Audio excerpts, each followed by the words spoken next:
Bueno, este es el, el curso de programación web. Si se fijan, aquí en esta parte, algunos están pendientes por hacer lo que es el quiz de diagnóstico. Nada más 5 lo han subido para que lo hagan los demás. Y tenemos esta actividad que se llama instalación de IDE versus code. Entonces, si le damos clic aquí, nos lleva a una liga de Visual Studio Code. Este es el Visual Studio Code.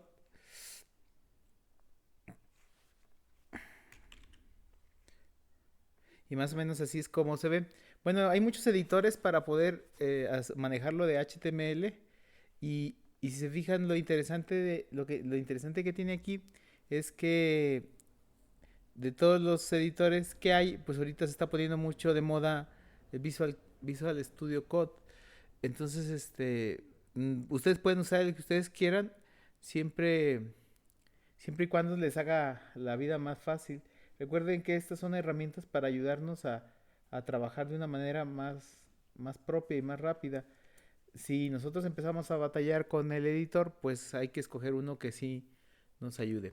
Bueno, en este es como cualquier editor, pueden ustedes abrir archivos HTML, archivos de Python, archivos de PHP, archivos de JavaScript, todo todo está muy bien trabajado en este editor.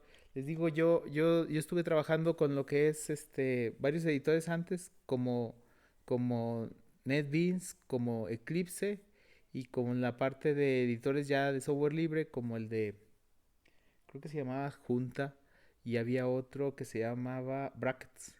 Entonces empecé a trabajar con ellos. La desventaja que tiene y que yo noto de Studio Code es que es muy, es muy pesado, necesita mucha memoria, porque pues lo interesante que tiene es que nosotros vamos a ir instalando las extensiones, que son todos estos plugins que le hacen a la herramienta lo que es ser poderosa.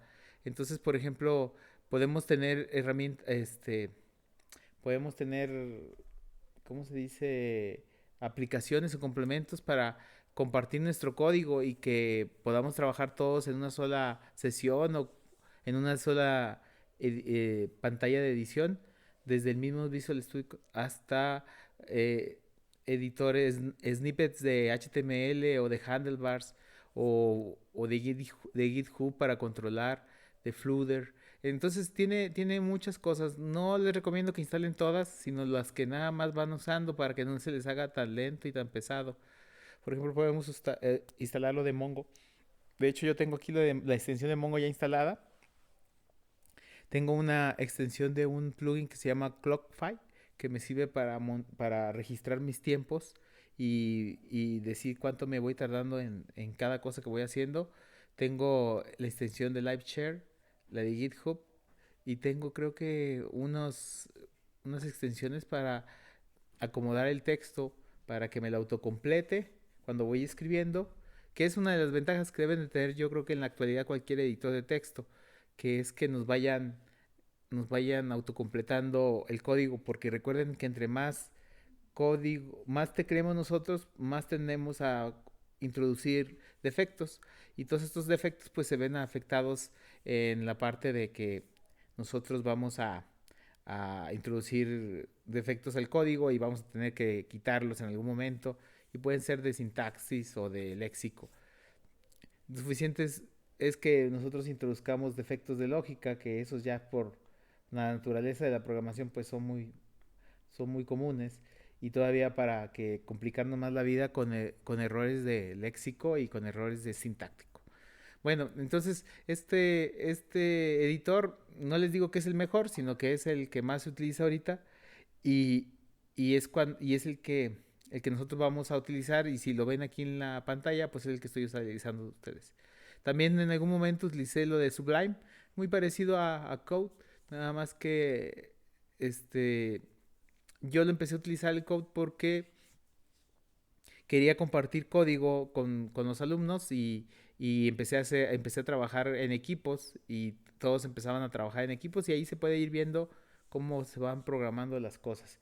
Y por eso lo empecé a usar porque me gustó Creo que en Sublime también se puede hacer y hace una como servidor de código y los demás se unen y los demás van viendo el código, pueden ir viéndolo o también tecleándolo. Bueno, otra ventaja que tiene esta plataforma es que si no tenemos suficiente espacio o procesamiento, podemos cargarlo un, en la plataforma web. Eso también se me hizo muy interesante porque pues no todos tenemos las mismas capacidades en las máquinas y también me llamó mucho la atención para que ustedes puedan editar el código desde un navegador web. Entonces, bueno, esta es la página de Visual Studio Code y va en la versión 1.59. Ustedes instalarán dependiendo de la versión de Windows que utilicen. Yo utilizo Linux, una rama de Debian, entonces yo utilizo la .deb. Entonces, es multiplataforma, como pueden ver, ustedes pueden utilizar esta herramienta o la que a ustedes más se les acomode. Entonces, no sé si alguno de ustedes ya la tendrá instalada. Bueno, empezamos con la unidad 1 que es arquitectura, evolución de las aplicaciones web. Nos comenta que desde que Internet y la web fueron creados, una cantidad infinita de posibilidades se han abierto. Quizás la más importante y usual sea el acceso de datos de información desde cualquier sitio. Las personas que se dedican al desarrollo de aplicaciones podrían considerar esto como un desafío, ya que los avances tecnológicos de estos últimos años exigen aplicaciones más ligeras, rápidas y robustas que permitan utilizar la web.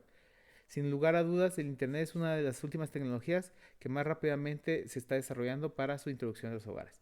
Bueno, la, el hecho de que nosotros utilicemos una página web, yo creo que es algo muy natural, más para ustedes que están estudiando la carrera, a diferencia de que hace muchos años pues era una novedad y que no cualquiera podía acceder a las páginas web y no cualquiera podía hacer una página web. Actualmente pues existen sitios que son muy nativos y muy fáciles de usar que les pueden ayudar a hacer una página web, un comercio electrónico y cuanta cosa se pueden ustedes imaginar. La, las aplicaciones web son algo que llegaron para quedarse porque sacan el provecho del uso del internet a una escala y a un precedente que no teníamos, no nos imaginábamos cuando nosotros en algún momento empezábamos a ver que existía esto de las páginas web. Bueno, las previsiones apuntan a su integración como un electrodoméstico más, con unas capacidades y servicios que evolucionarán rápidamente. Por ese motivo, cada vez más adquieren importancia en la respuesta de los usuarios frente a la implantación de esas tecnologías nuevas. Bueno, como les decía, ya solamente falta que se conecten algún electrodoméstico raro como un tostador o como no, cafeteras ya se conectan a internet, pero faltará algún electrodoméstico raro, pero la tendencia es que la mayoría de los dispositivos que usamos se conecten a internet para que nos puedan dar un mejor servicio y que nos estén informando acerca de su estado y de que cómo están funcionando o qué es lo que está pasando a su alrededor. Bueno, gracias a Internet, las conexiones de alta velocidad que lo acompañan se ha podido mejorar de manera significativa la manera de trabajar de algunas personas al poder hacerlo desde sus hogares. Internet ha permitido a esas personas mayor flexibilidad en términos de horarios y de localización. Bueno, esto que estamos haciendo nosotros, son clases virtuales, pues no lo podríamos hacer sin el uso del Internet. Hace, antes de la pandemia, hace 2 años, yo les platicaba a sus compañeros que tenía conocidos, compañeros que estuvieron conmigo en la escuela que trabajaban de manera virtual y como que era algo que nada más se prestaba mucho para desarrollarlo la gente de sistemas y en específico los programadores. Esto de trabajar de manera remota y offline, yo creo que llegó para quedarse, porque simplemente si antes tenías una reunión, te tenían que dar los viáticos para la reunión en alguna ciudad, tenías que pues apartarte de tu familia y de tu lugar de donde vives y viajar a esa ciudad, tener la reunión 1, 2, 3 días y regresarte que si era muy lejos, pues te llevaba un día ir y otro día venir, entonces ya eran 5 días de lo que te apartabas, además de los gastos de hospedaje y de alimentación. Entonces, imagínense si las empresas no van a querer migrar a hacer las videoconferencias para reunirnos, si ya tenemos 2 años trabajando, casi 2 años trabajando de manera remota algunos. Entonces ya esto del trabajo en casa se aceleró muchísimo y es una tendencia que llegó para quedarse, para bien o para mal. No sé si alguno de sus papás trabaje de manera remota. Uno como desarrollador de software o o ingeniero de TI en cualquier rama, pues al final no necesitas estar ahí presencial, de manera presencial, porque si ustedes se encargan de la parte de las redes, pues es muy raro que tengan que tener ahí los servidores y que tengan que tener ahí el cableado. Existen algunas personas que sí, toda su instalación está ahí en sitio, pero normalmente cuando hablamos de empresas grandes donde necesitan tener conexiones robustas y servidores, pues el acceso lo hacen por medio de conexión a internet. Entonces, pues si puedes conectarte desde la oficina de manera remota al servidor, ¿por qué no lo puedes hacer desde tu casa? Entonces, esto de home office, de alguna u otra forma, se va a ir implementando y nos va a afectar a nosotros para bien, como les digo, para bien o para mal, eh, en la parte de las tecnologías de información. Porque para nosotros va a ser algo diferente porque podemos aplicar a puestos de trabajo que antes que no eran, que no eran posibles porque teníamos que trasladarnos a esa ciudad. Por ejemplo, ahorita ustedes pueden trabajar de manera remota en cualquier parte del mundo, siempre y cuando el horario se los permita y la empresa quiera que ustedes estén en home office. Y normalmente empieza a buscar uno las fuentes de trabajo para ver las tendencias que existen y se da cuenta de que ofrecen home office por el momento por lo de la pandemia. Y a lo mejor se va a reducir porque hay mucha gente también que todavía no cambia el paradigma y que quiere que tener ahí a los trabajadores ahí en ese momento sentados, dicen en el argot, hora nalga, ahí tenerlos las 8 horas. Tiene sus ventajas y tiene sus desventajas. Pues desventajas, pues que estás en tu casa o ya que haya pasado la pandemia, estás en un ciber, en unas oficinas especializadas que se llaman coworking. El término coworking te rentan una oficina para que tú vayas a esa oficina y la utilices como si fuera tuya. Tú la rentas, pero además de que tú estés ahí solo, pues hay personas de varios ámbitos que están ahí trabajando como si estuvieran en una oficina de una empresa, pero ellos pagan su propio servicio de oficinas y lo comparten para que no sea tan caro. Y ese es el término de coworking, que tiene varios años que se puso de moda y muchas empresas empezaron a vender servicios de coworking, pero ahorita con lo de la pandemia pues los mandaron todos a las casas y eso pues se vino para abajo. Entonces, tiene sus ventajas y tiene sus desventajas trabajar online por medio del internet. Una de las desventajas que yo veo más grandes es que no tienes horario. O sea, por más que tú te quieras dar tu horario, eh, que tienes que estar siempre disponible en el WhatsApp o en cualquier otro medio electrónico que te hayan tomado. Simplemente si te dicen que si tu horario es de 7 de la mañana a las 3 de la tarde, pues es muy sencillo programar una reunión a las 6 de la tarde. Y pues tienes que ir, aunque ya no esté en tu horario de trabajo. Entonces, esas desventajas, en algún momento van a tener que irse puliendo. Otra de las desventajas que yo también veo es que las empresas voltean la cara hacia otro lado, en el sentido de que, pues, la energía eléctrica, el servicio de internet, tu equipo, pues ellos ya no te lo proveen, a diferencia de cuando estuvieras tú en la oficina, que todo eso te lo deben de proveer, pues ya no te lo proveen, tú lo absorbes y tú lo terminas pagando y ellos pues ya no tienen ese costo de tener una oficina. En muchos casos algunas empresas van a empezar a, a disolver las oficinas porque pues todos esos gastos de energía eléctrica, de internet, de servicios extras, pues a migrar a los empleados. Algunas empresas están queriendo regresar al modelo tradicional, como Google, que hace como una semana les mencionó a algunos de sus empleados que les daba opción o les daba la posibilidad de escoger si querían ellos trabajar online o trabajar presencial, pero si trabajaban online les iban a quitar el 10% creo de su salario. Entonces era una forma de presionarlos para que regresaran, porque estaba pasando un un pues algo atípico que se presentaba. La empresa de Google tiene sus oficinas centrales en Palo Alto, California, y como ustedes saben, ahí en San Francisco y toda la zona de Silicon Valley es muy cara la renta y muy cara. Entonces lo que hacen es que se van más lejos. Pero cuando se vino la pandemia y mandaron a mucha gente a su casa, pues se mudó de San Francisco y de toda la parte de Silicon Valley. Entonces se fueron de ahí y se fueron a sus lugares donde vivían o en otra ciudad. Se cambiaron, por ejemplo, mucha gente se fue a Texas.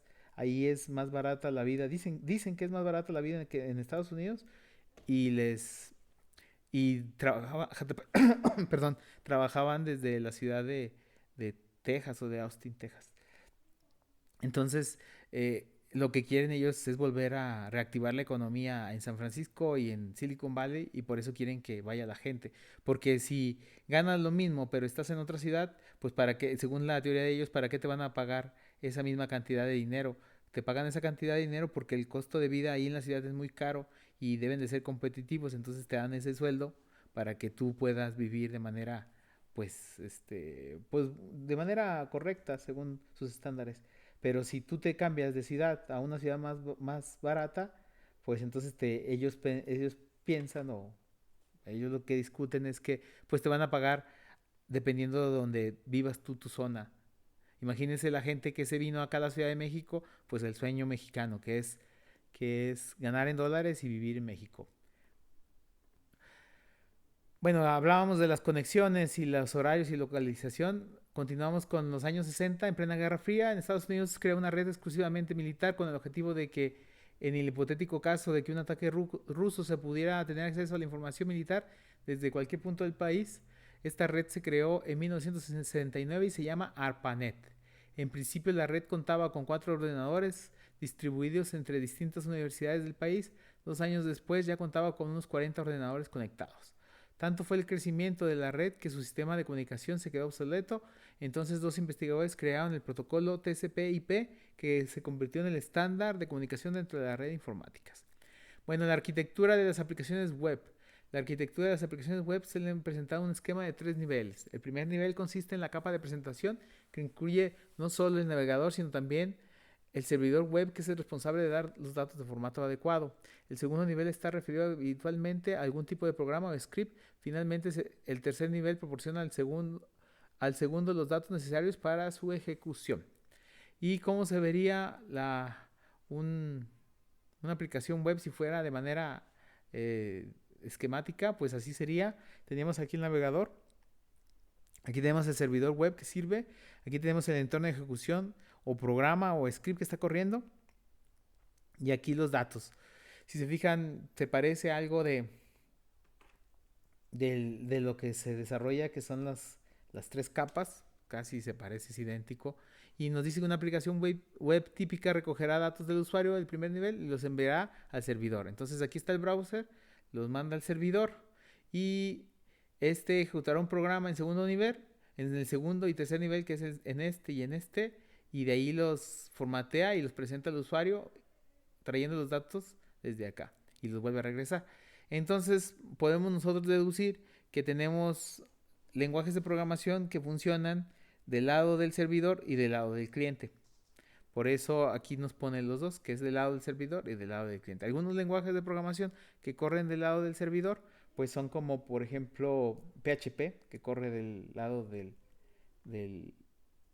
servidor. Algunos lenguajes de programación que corren del lado del cliente es como JavaScript, que corren de este lado. Tienen su ventaja y tienen sus desventajas. Por ejemplo, es más sencillo tener 50 computadoras corriendo un algoritmo, cada quien con sus recursos, que esos mismos 50 algoritmos corriéndolo del lado del servidor.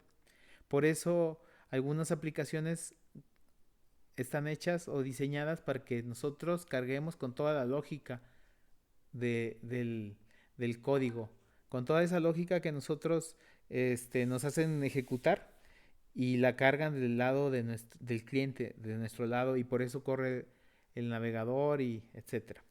Pero desde el punto de vista, algunas funcionalidades no son tan óptimas para que corran del lado del cliente. Imagínense la seguridad del lado en una aplicación de un banco del lado del cliente, pues no puede ser muy segura si está del lado del cliente.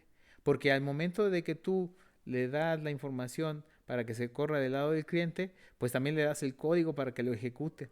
Entonces, hay aplicaciones que no son tan óptimas o no necesariamente se tienen que correr del lado del cliente y por eso se corren del lado del servidor, como las aplicaciones bancarias o aplicaciones que los datos necesitan ser muy específicos.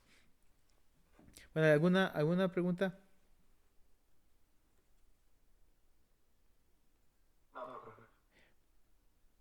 Tenemos que, lamentablemente, el uso de toda esta tecnología pasa por el dominio de técnicas de programación y de acceso de base de datos. ¿Nos ayudas leyendo este pedacito para abrir una página, Vlad, por favor?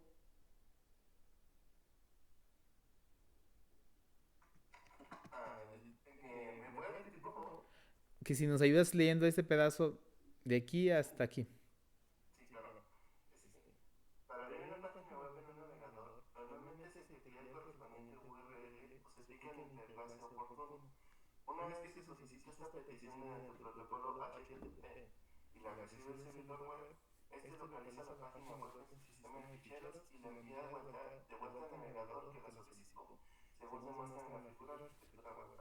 Bueno, lo mismo que explicábamos, ¿verdad? ¿Nos ayudas, Diana, con el tema, con el punto 1.3, por favor?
Bueno, hasta ahí, gracias.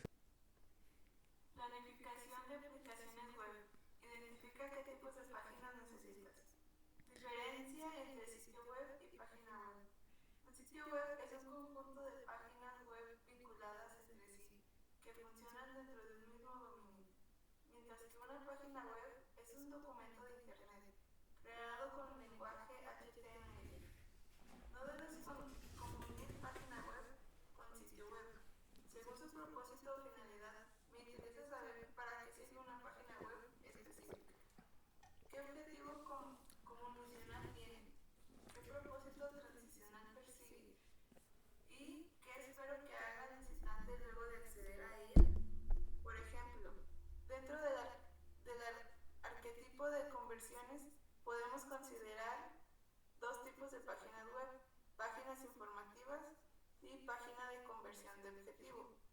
Cuando en una página no se espera más que el usuario siga navegando hacia otra información, es una página de soporte informativo. Pero si deseamos que al ingresar en ella el usuario realice una acción determinada, envíe una consulta para preguntar algo, solicite más información, se suscriba o registre en el sitio web, entonces se trata de una página de conversión de objetivo. Toda página web debe tener una razón de ser y al momento de plantear la planificación web, tendremos que individualizar las páginas web que contendrá el sitio a desarrollar. Cuando tengas frente tuyo un documento o página web individual que forme parte de tu sitio web, pregúntate, ¿esta página para qué propósitos debe servir? Luego trata de responderte esa pregunta analizándola a fondo. Vas a sorprenderte en más de una ocasión. Bueno, 2. bueno, hasta ahí, gracias. Entonces podemos decir que están clasificadas en dos tipos, en conversión de objetivo o informativa. Normalmente yo también había oído que eran páginas estáticas y dinámicas, así a veces les llaman.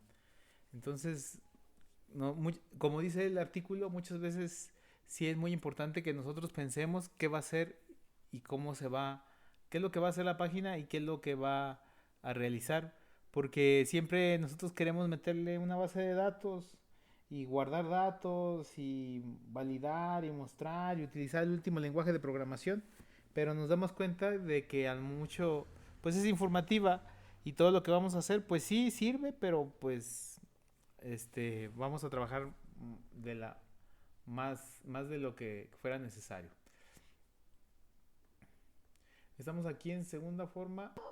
Ajá. Según su forma o jerarquía en la arquitectura de la información e interacción. Esto se profundizará más cuando abordemos el tema de la arquitectura de la información. No obstante, a modo de resumen, desde este punto de vista podemos identificar varios tipos de páginas web. Página principal, páginas internas del sitio web. Las páginas internas a su vez pueden ser páginas índice, son las páginas utilizadas por las categorías para listar sus contenidos, los cuales generalmente son links o accesos hacia niveles inferiores, categorías fijas o páginas destino. Páginas destino, nodos finales de la información o documentos propiamente dichos. La página principal de un sitio web es una página índice, porque generalmente contiene accesos directos hacia las páginas internas del sitio.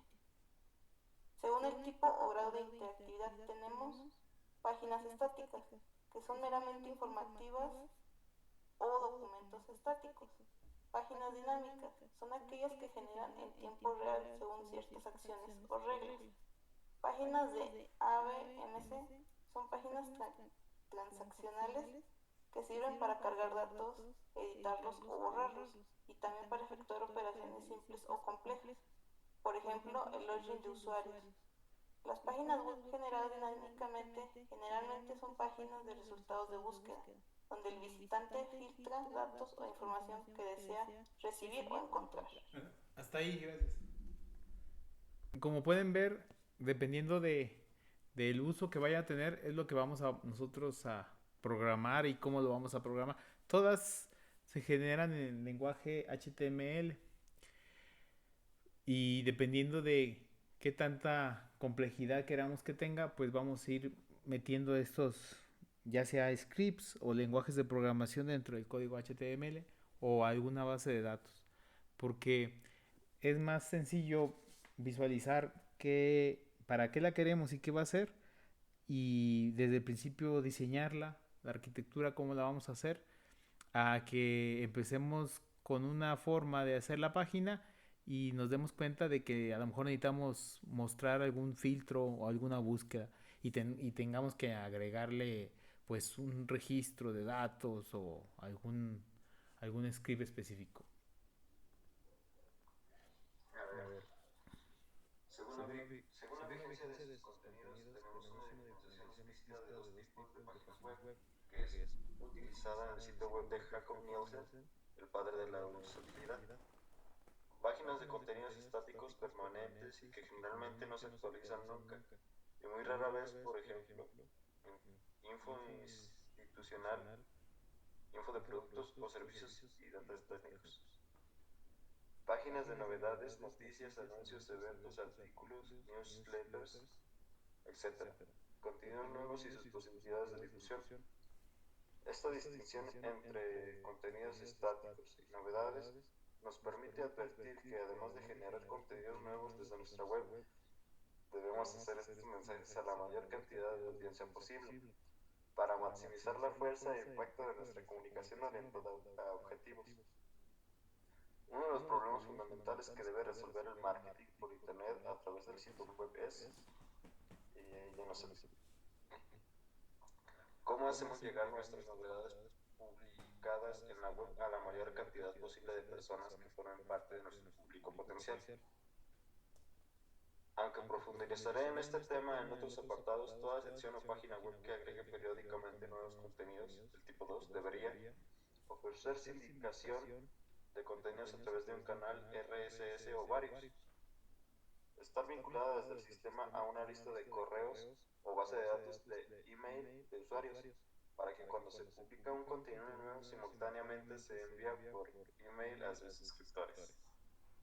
Poseer herramientas de ping, XML y un RPE para enviar automáticamente las novedades de los buscadores de blogs, las redes sociales, etc. Contar con links a agregadores de contenidos y favoritos sociales para permitirles a los usuarios recomendar los contenidos y viralizar el mensaje. Sistema de comentarios y trackbacking. Generalmente este tipo de información dinámica debes resolverlo con aplicaciones que funcionan integradas en tu propio sitio web. Por ejemplo, un blog, un foro, un canal. Tenemos esta actividad, evolución de las aplicaciones web. Hay que hacer un glosario de los términos que vimos ahí en la lectura y que hay que definirlos, cada uno de ellos. Lo vamos a hacer en la libreta y lo vamos a subir aquí en la plataforma.